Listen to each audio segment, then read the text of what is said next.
falando do produtor do Rio Grande do Sul, e infelizmente eu tenho feito esse questionamento nos últimos anos em relação aos cultivos de inverno e o aporte financeiro disponível para que esse produtor possa realizar o seu trabalho, as linhas de crédito que existem disponíveis para este produtor.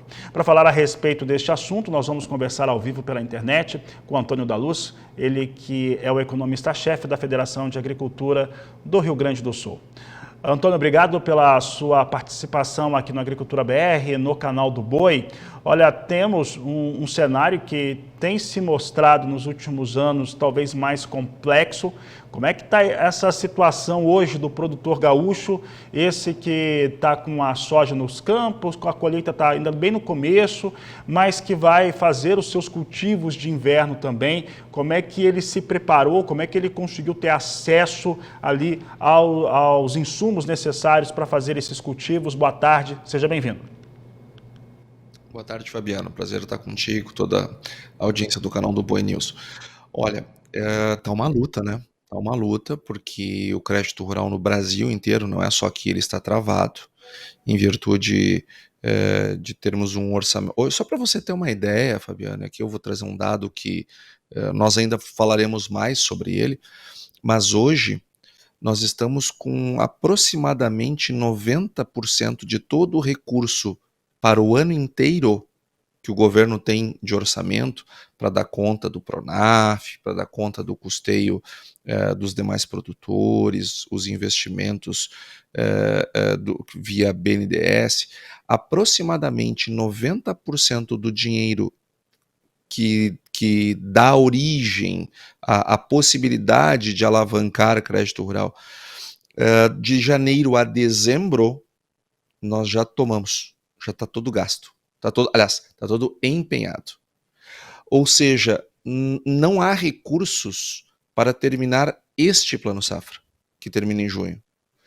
O próximo Plano Safra, se não houver um remanejamento orçamentário e suplementação orçamentária, ele será um cheque sem fundo. É um cheque que não será compensado. Ou seja, o governo vai anunciar, mas não vai ter esse recurso. E no meio disso tudo está o produtor precisando comprar insumos para fazer a safra de inverno.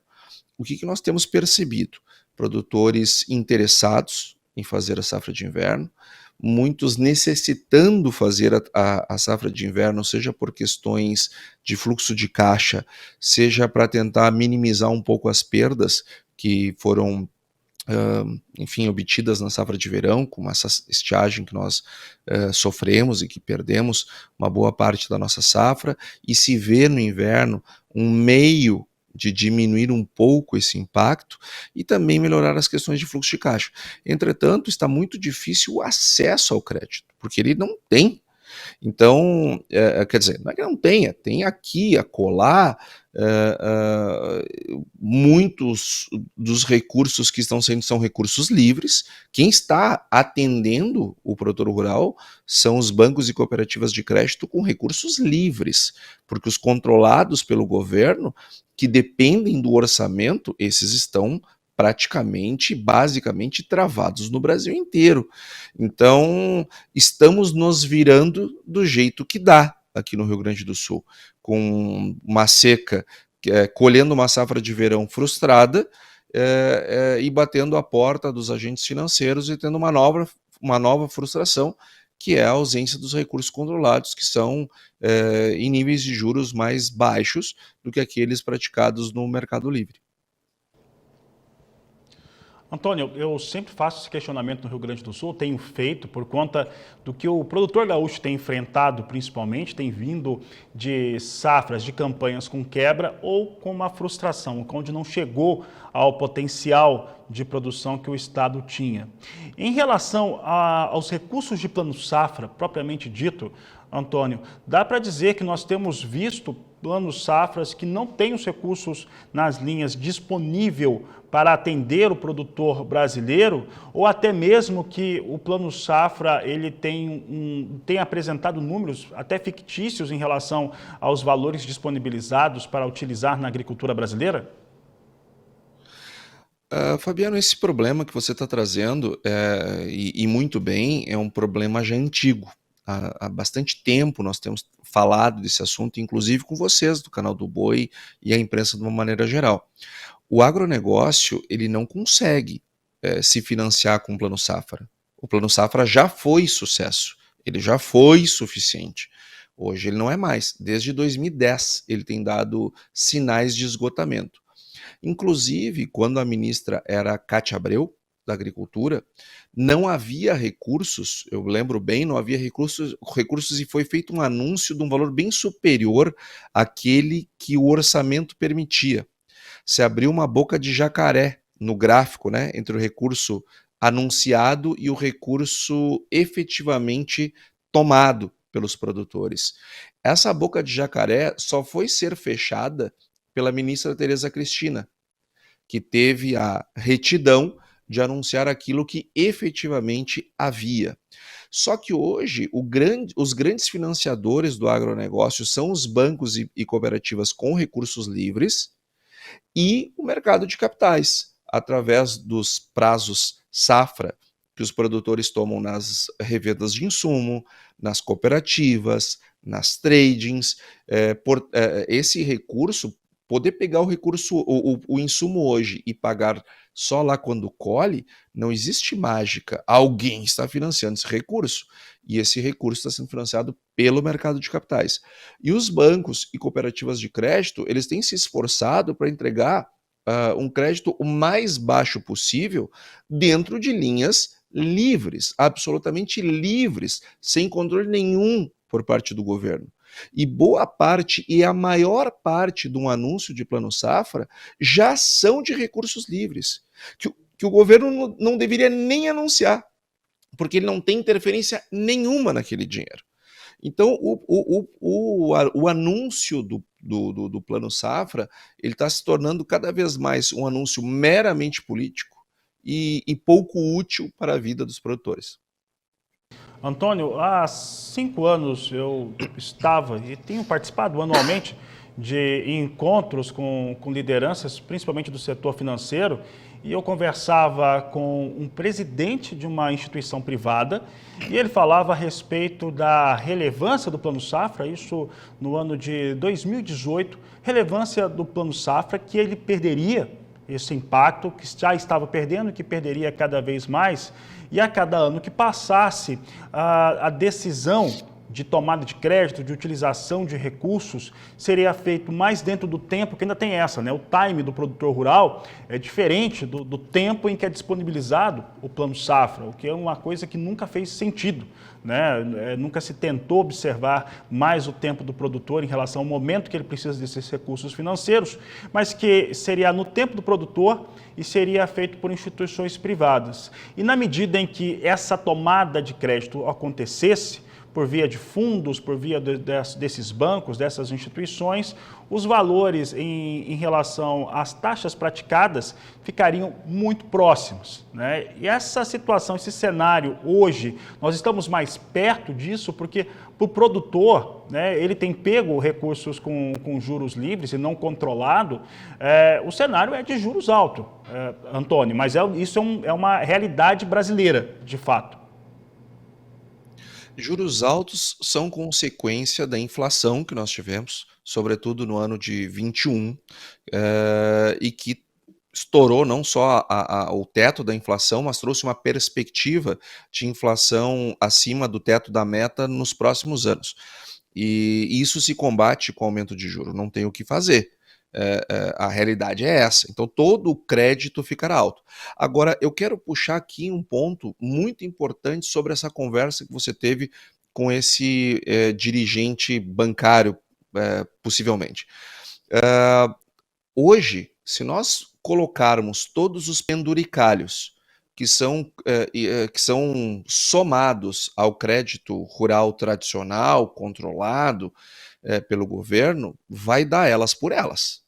Vai dar elas por elas. Então, os juros do crédito livre, eles já estão expressando aquilo que acontece no controlado. A diferença é que um você enxerga e o outro está ali meio escondido. mas eles têm uma certa equivalência. E não é por acaso que está surgindo essa entrada toda de recursos do mercado de capitais. E aqui eu quero puxar um pouquinho a brasa para o assado da Confederação Nacional da Agricultura, da CNA, e as 27 federações, junto com a FPA, junto com a nossa bancada, junto com o governo, enfim, ninguém ficou parado enquanto o Plano Safra já dava sinais de esgotamento. Não foi por acaso que foi criada primeiro a MP do Agro, que depois virou a Lei do Agro, que nada mais tinha como objetivo central que não fosse organizar as regras para que o mercado de capitais pudesse investir mais pesado no agronegócio. Depois nós tivemos a lei dos fiagros aprovada. Os fiagros têm pouco mais de um ano e nós já temos 10 bilhões de reais em fiagros financiando o produtor rural. Só os CRAs, nós temos emitidos neste momento 100 bilhões de reais em CRAs. Ou seja, se nós somarmos CRAs e fiagros, já são 110 bilhões de reais. Isso é quase o recurso controlado inteiro. Então, isso eu estou falando das vias diretas. Então, o que está acontecendo, Fabiano? Quando se percebeu que haveria um esgotamento do sistema de Plano Safra, se criou uma nova forma de financiar o agronegócio, porque o agronegócio precisa de dinheiro para ser financiado. Bom, mas os juros nesses mercados ainda são mais altos que o controlado. Claro que sim, claro que sim. Isso será uma caminhada. Agora, nós temos mostrado para os investidores que a maior taxa de inadimplência no agronegócio, veja só, a maior taxa de inadimplência no agronegócio é produtor rural pessoa física, recurso controlado. Veja que o livre tem uma inadimplência menor do que o controlado. Mas a maior inadimplência no agronegócio é crédito pessoa física controlado. É 0,93%. Sabe quanto é que é a taxa de inadimplência do crédito consignado, que é descontado em folha de servidores públicos? 2,25%. Ou seja, dá para baixar o juro para o produtor rural, porque o risco da operação é baixo, porque o produtor é um bom pagador. E o Rio Grande do Sul, sim, está passando por uma segunda estiagem. Sim, é verdade, Fabiano. Agora, também é verdade que os produtores estão adimplentes, os produtores pagam suas contas.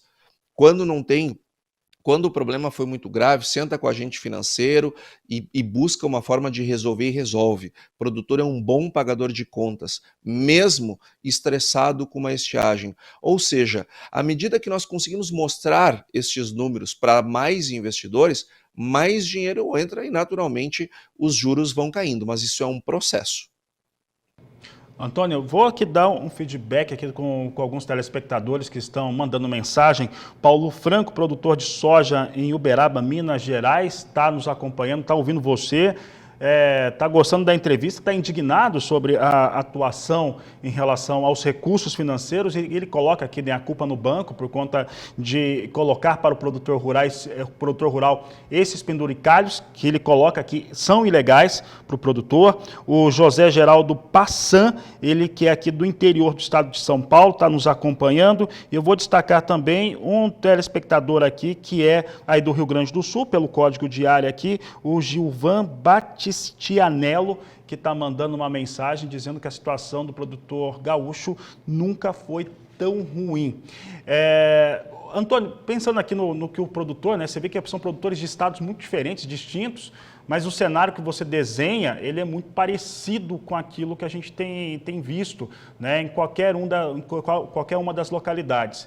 Como que hoje tem sido apresentado, qual que é a clareza que nós temos hoje em relação aos recursos do Plano Safra e como que ele será apresentado? Pessoal das federações que são ligados às representações dos produtores tem sido consultado sobre alguma ótica em relação a este plano? Olha, nós temos um programa da CNA que é aonde se vai em todas as regiões do Brasil e se coleta sugestões dos produtores rurais para ir para formar um caderno de propostas que será entregue para o governo. Se o governo vai usar ou não vai usar aquelas sugestões que nós demos, bom, é uma escolha dele. Agora, nós estamos mostrando como que o Plano Safra pode operar melhor, porque nós não fazemos isso de uma sala com ar-condicionado num escritório. Nós fazemos isso a partir da leitura que os produtores nos trazem. E veja, isto que eu estou falando está tendo eco na audiência, que é uma audiência de produtores, porque nada mais do que nós fazemos é coletar aquilo e as vozes daqueles que estão passando pelo problema lá na frente do gerente, na frente daquele que lhe atende no banco ou na cooperativa de crédito. E o Paulo mesmo trouxe essa questão dos juros, e é isso mesmo, Paulo, você tem razão. Nós temos um monte de penduricalhos que termina ficando até mais caro. Muitas vezes o crédito dependendo do tomador. E também nós tivemos aqui o produtor gaúcho aqui, falando da situação do Rio Grande do Sul. A situação do Rio Grande do Sul é realmente muito grave. Eu trabalho há 24 anos no agronegócio e eu nunca vi termos duas estiagens seguidas como esta que nós estamos vivendo. Agora, eu acredito no produtor gaúcho, eu acredito no setor que eu escolhi para trabalhar ao longo da minha vida, eu acredito no que nós estamos fazendo.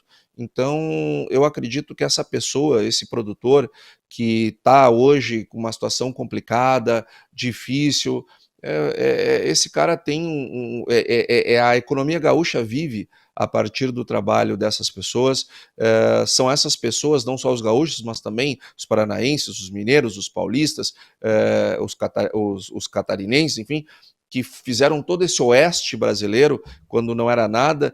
Ou seja, eu quero dizer que nós já passamos por situações muito mais difíceis e os produtores venceram.